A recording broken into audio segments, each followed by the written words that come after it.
कि पता फ्रेंड्स आपको कि अपन day by day shift by shift का अध्ययन करते आ रहे हैं। आज अपन अध्ययन कर रहे हैं 6 जनवरी 2022 सीटेट का एग्ज़ाम हुआ था, जो उस पेपर का ईवीएस का अध्ययन कर रहे हैं। एनवायरमेंट स्टडी में जो प्रश्न पूछे गए थे, तो उन्हीं प्रश्नों को लेकर के आज मैं आप लोगों के सामने आया हूं। तो अगर आप चैनल पर नए हैं और इसी प्रकार के प्रश्न चाहते हैं तो चैनल को सब्सक्राइब कर लीजिए, अपने मित्रों में ज़रूर शेयर कीजिएगा। चलिए बिना किसी देरी के सेशन को स्टार्ट करते हैं। क्वेश्चन नंबर फर्स्ट आ गया फ्रेंड्स आप लोगों के सामने। मड़गांव से नागरकोल के बीच की दूरी 1134 किलोमीटर है, 1134 किलोमीटर, और रेलगाड़ी 21 घंटे में तय करती है, 21 घंटे में तय करती है। तो दोनों रेलवे स्टेशन के बीच की औसत चाल कितनी होगी? दोनों रेलवे स्टेशन के बीच की दूरी, मड़गांव से नागरकोल के बीच की दूरी इतनी है, तो 21 घंटे में तय करती, तो इनके बीच की दूरी क्या होगी? तो फ्रेंड्स करेक्ट आंसर फ्रेंड्स जाएगा जिन लोगों ने 6 का ए आंसर दिया है, 15 एकदम सही आंसर है फ्रेंड्स।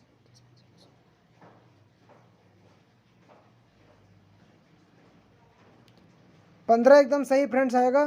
चाल प्रति सेकंड में पूछी है, सेकंड में पूछी है, तो पहले नंबर अपन इसका घंटे का निकालेंगे, घंटे का निकालेंगे, फिर घंटे के बाद सेकंड का निकालेंगे, तो आएगा 15 मीटर प्रति सेकंड। चलते नेक्स्ट क्वेश्चन पर।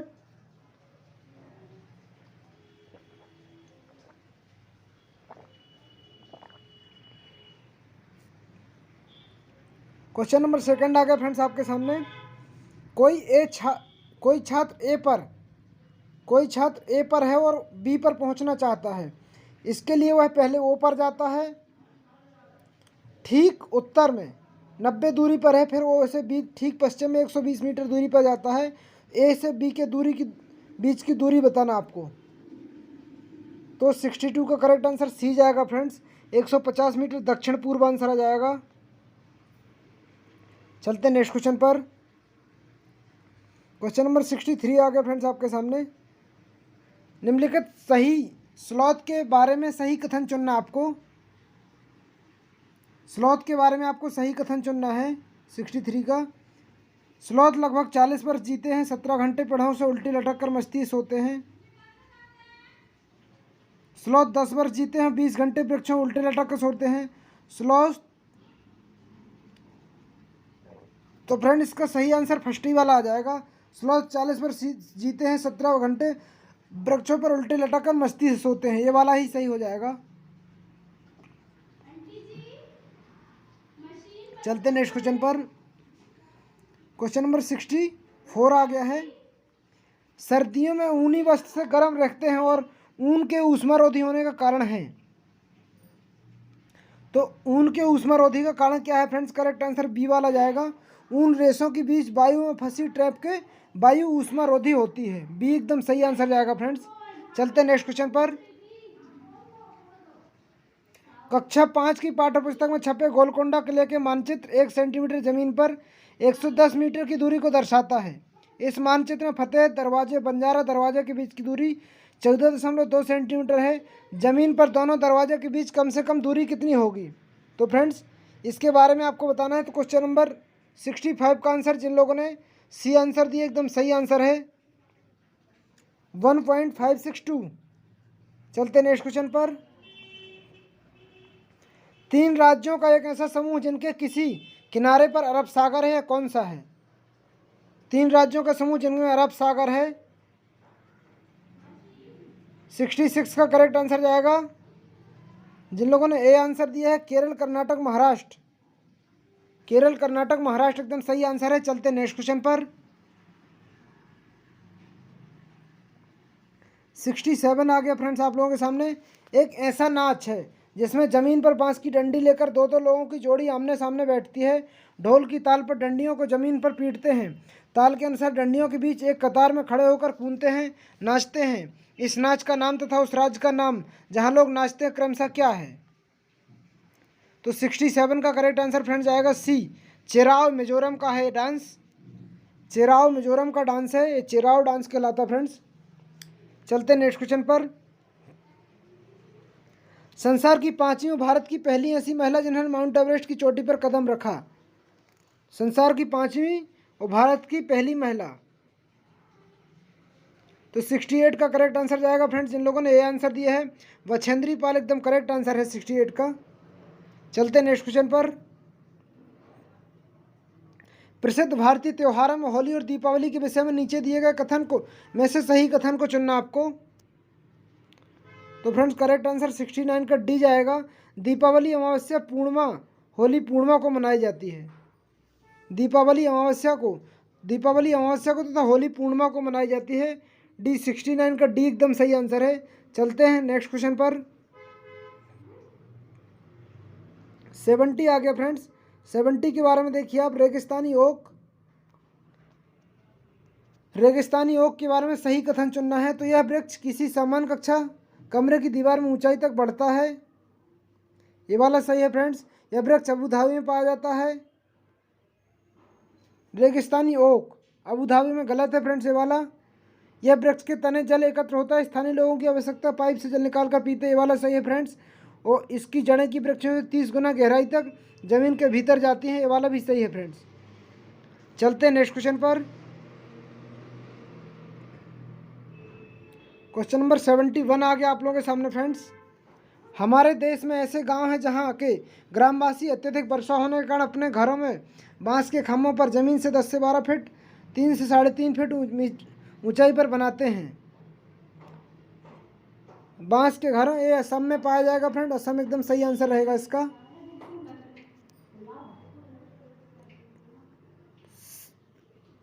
सेवेंटी 72 पर चलते हैं अपन फ्रेंड्स। नीचे दिए गए हमारे देश में केंद्र शासित प्रदेश अधिकांश सामान्य लोग नारियल के डली हुई किसी भी करी के साथ उबला हुआ टेपियोका खाना पसंद करते हैं। तो टेपियोका कहाँ पर खाया जाता है फ्रेंड्स? केरल में। केरल में टेपियोका खाया जाता है। चलते हैं नेक्स्ट क्वेश्चन पर। 73 फ्रेंड्स आ गया आप लोगों के सामने। बिहार राज्य के लोगों ने मधुमक्खी पालन की प्रक्रिया के लिए सर्वोत्तम समय कौन सा होता है? तो बिहार राज्य में मधुमक्खी पालन की सर्वोत्तम समय रहता है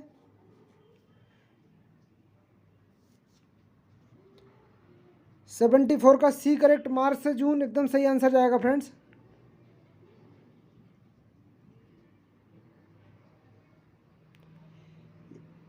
ये वाला क्वेश्चन थोड़ा सा बिहार राज्य में मधुमक्खी पालन के लिए ये वाला फ्रेंड थोड़ा सा डाउट में है। ये इसका इन लोगों ने मार्च से जून माना, लेकिन मुझे ये समझ नहीं आ रहा। आपके हिसाब से क्या है आप इसका बताइएगा। आप बताइएगा आपके हिसाब से क्या है कमेंट बॉक्स में। मैं इसको आपके लिए रख देता हूँ। आपके हिसाब से क्या है? मुझे डाउट लग रहा है इसका। क्वेश्चन नंबर 74 मानव पोषण में संदर्भ में स्वांगीकरण का अर्थ है। 74 का करेक्ट आंसर सी जाएगा। जिनने सी आंसर दिया है पचा हुआ पदार्थ शरीर के जटिल पदार्थों से बनाने योग्य उपयोग होना। चलते नेक्स्ट क्वेश्चन पर। 75 आ गया है। उस खेत की मृदा के बारे में विषय में विचार कीजिए। इसमें कोई किसान रासायनिक उर्वरकों कीटनाशियों अधिकाधिक उपयोग करते खेतों में बार बार धान की फसल उगा रहा है। उसके विचार में खेतों की मृदा होगी। 75 का करेक्ट आंसर जाएगा फ्रेंड्स। जिन लोगों ने 75 का आंसर डी दिया है कुछ पश्चात बंजर हो जाएगी। एकदम सही आंसर फ्रेंड डी वाला। कुछ समय पश्चात बंजर हो जाएगी। क्वेश्चन नंबर 76 आ गया आप लोगों के सामने। पर्यावरण अध्ययन में गृह अधिविन्यास का उद्देश्य है। तो 76 का करेक्ट आंसर जाएगा फ्रेंड डी, सीखने का। 76 का डी आंसर एकदम सही रहेगा फ्रेंड्स, सीखने का विस्तार। चलते नेक्स्ट क्वेश्चन पर। 77 आ गया है। शीला ने कक्षा 3 के विद्यार्थियों को पढ़ाने के लिए उपकरण पशु लिया। निम्न से कौन से उपकरण उनके अधिगम के विस्तार के लिए लाभदायी होंगे? तो 77 का करेक्ट आंसर जाएगा फ्रेंड्स। 77 का सी आंसर एकदम सही रहेगा। प्राणी उद्यान पशुओं को जानवरों को देखना।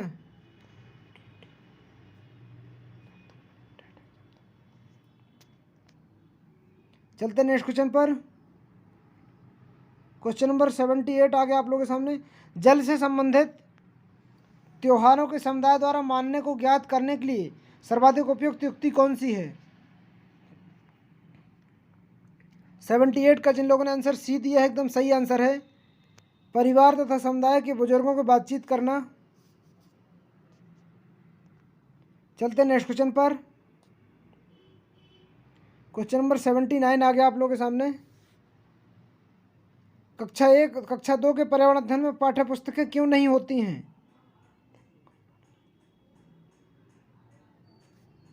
तो 79 का करेक्ट आंसर सी जाएगा फ्रेंड्स। पर्यावरण अध्ययन की संबंधित संकल्पनाएं कौशल, भाषा, गणित द्वारा सिखाए जाते हैं। क्वेश्चन नंबर आ गया है 80। निम्न से कौन सी सामाजिक सांस्कृतिक वातावरण का उदाहरण है? 80 का करेक्ट आंसर फ्रेंड्स जाएगा, जिन लोगों ने 80 का डी आंसर दिया है, समुदाय एकदम सही आंसर है फ्रेंड्स। चलते नेक्स्ट क्वेश्चन पर। क्वेश्चन नंबर 81 आ गया आप लोगों के सामने। पर्यावरण अध्ययन की संकल्पना को प्राथमिक स्तर पर प्रस्तुत करने का उपागम है। विद्यार्थियों को भोजन, आश्रय इत्यादि विषय को ज्ञात करने के लिए अपने परिवार को समुदाय सदस्यों को परामर्श लेना पड़ता है, यह कारण है। 81 का सी करेक्ट आंसर जाएगा फ्रेंड्स, जिन लोगों ने सी आंसर दिया एकदम सही आंसर है। चलते हैं नेक्स्ट क्वेश्चन पर।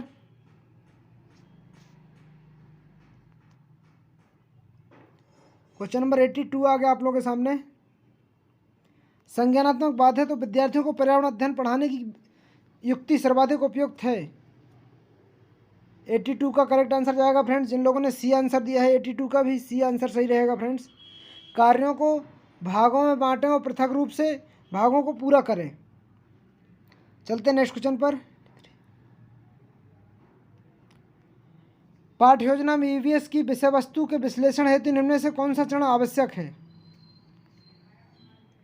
83 का करेक्ट आंसर डी जाएगा फ्रेंड्स।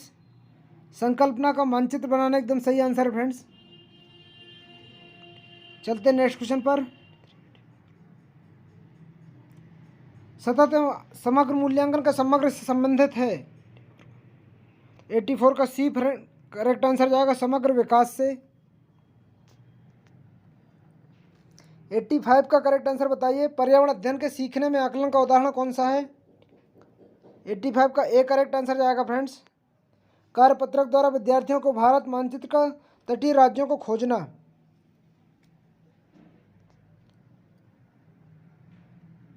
चलते नेक्स्ट क्वेश्चन पर। क्वेश्चन नंबर 86 आ गया आप लोगों के सामने। पर्यावरण अध्ययन में नेशनल एजुकेशन पॉलिसी 2020 के अनुसार अनुभव ज्ञानात्मक सीखने के लिए वृद्धि ने शिक्षण शास्त्रीय अभ्यासों का चुनाव कीजिए। 86 का करेक्ट आंसर सी जाएगा फ्रेंड्स, जिन लोगों ने बी और सी आंसर दिए है एकदम सही आंसर फ्रेंड्स। चलते हैं नेक्स्ट क्वेश्चन पर।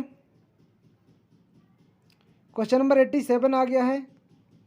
एक प्राणी उद्यान में जाने पर पर्यावरण अध्ययन की शिक्षिका अपने विद्यार्थियों को प्राणी उद्यान जानवरों को खाने की आदतों, उनके देश, बाहरी लक्षणों जैसे आकार, रंग, बाल इत्यादि को खोजने के लिए कहा। इस क्रियाकलाप द्वारा किन प्रक्रिया कौशलों को विकसित कर रहा है? 87 का करेक्ट आंसर सी जाएगा, जिनने सी आंसर दिया एकदम सही आंसर है। अवलोकन, प्रश्न करना, संवेदनशील संवाद। चलते नेक्स्ट क्वेश्चन पर। क्वेश्चन नंबर 88 है। प्राथमिक स्तर पर पर्यावरण अध्ययन की थीम कौन सी है? तो जल एकदम सही आंसर जाएगा 88 का, जिन लोगों ने ए आंसर दिया फ्रेंड्स करेक्ट आंसर है ए, जल। चलते नेक्स्ट क्वेश्चन पर। पर्यावरण अध्ययन में आकलन में एक शिक्षक कौन से उच्च स्तरीय चिंतन वाले प्रश्न का चुनाव करेंगे? 89 का करेक्ट आंसर जाएगा बी, जिन लोगों ने बी आंसर दिया एकदम सही आंसर है। क्या होगा पृथ्वी पर पेट्रोल और डीजल ना होंगे तब? क्वेश्चन नंबर 90 आ गया फ्रेंड्स आप लोगों के सामने। 8 विद्यार्थियों के समूह 5 समूह में से प्रत्येक समूह को वन्यजीवों संरक्षण लघु नाटिका प्रस्तुत के उनके पर्यावरण अध्ययन की अवधारणाओं को सृजनात्मक युक्ति किया जाता है। 90 का बी एकदम करेक्ट आंसर रहेगा फ्रेंड्स, जिन लोगों ने बी आंसर दिया है पर्यावरण अध्ययन के संप्रतियों की प्रस्तुति समझ उनके आकलन की रूब्रिक्स। तो इसी के साथ फ्रेंड्स अपने प्रश्न समाप्त होते हैं पर्यावरण के 6 जनवरी 2022 के। तो अगर आप चैनल पर नए हैं, इसी तरह के प्रश्न चाहते हैं, क्योंकि पेपर में Bihar TET, REET, MP TET, super TET में इसी प्रकार के प्रश्न आएंगे, तो चैनल को सब्सक्राइब कर लीजिए, अपने मित्रों को जरूर शेयर कीजिए। मिलते हैं अगले वीडियो में ऐसी प्रश्नों के साथ, जब तक के लिए जय हिंद जय।